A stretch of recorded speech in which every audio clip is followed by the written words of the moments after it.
नमस्कार मित्रांनो, जीवन मराठीमध्ये तुमचं मनपूर्वक स्वागत आहे. श्रावण महिना हा भगवान शिवांना समर्पित अत्यंत पवित्र महिना मानला जातो.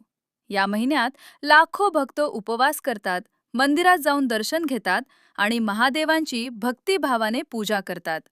पण अनेक वेळा आपण काही गोष्टी नकळत करतो, ज्या धार्मिक परंपरेनुसार टाळाव्यात असे मानले जाते. आज आपण जाणून घेणार आहोत श्रावण महिन्यात कोणत्या 5 गोष्टी टाळाव्यात आणि त्यामागील पारंपरिक कारणे काय आहेत. पहिली गोष्ट, पूजेमध्ये स्वच्छतेकडे दुर्लक्ष करू नका. धार्मिक परंपरेनुसार पूजा करण्यापूर्वी स्नान करणे, स्वच्छ कपडे परिधान करणे आणि पूजेचे स्थान स्वच्छ ठेवणे शुभ मानले जाते. यामुळे मन शांत राहते आणि भक्तिभावाने पूजा करता येते. दुसरी गोष्ट, भगवान शिवांना अर्पण केले जाणारे बेलपत्र स्वच्छ आणि अखंड असावे. परंपरेनुसार तुटलेले किंवा खराब झालेले बेलपत्र अर्पण करण्याऐवजी ताजे आणि स्वच्छ बेलपत्र अर्पण करावे. अनेक भक्त याला श्रद्धेचा भाग मानतात. तिसरी गोष्ट, राग, भांडण आणि कटुवाणी टाळा.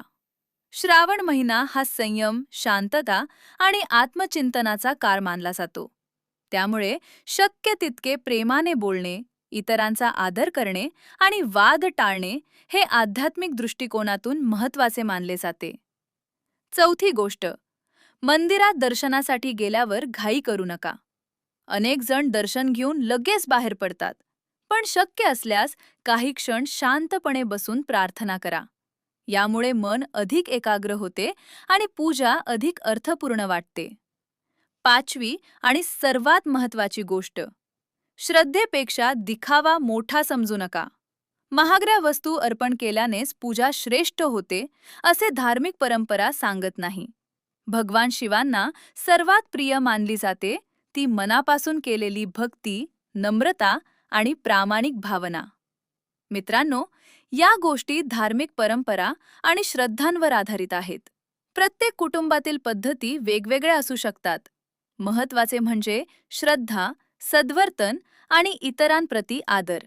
तुम्हाला हा व्हिडिओ आवडला असेल तर तो आपल्या मित्र आणि कुटुंबियांसोबत नक्की शेअर करा. अशाच धर्म, संस्कृती, अध्यात्म आणि ज्ञानवर्धक मराठी व्हिडिओसाठी जीवन मराठीला आत्ता सबस्क्राईब करा आणि बेल आयकॉन दाबायला विसरू नका. हर हर महादेव, जय शिवशंकर.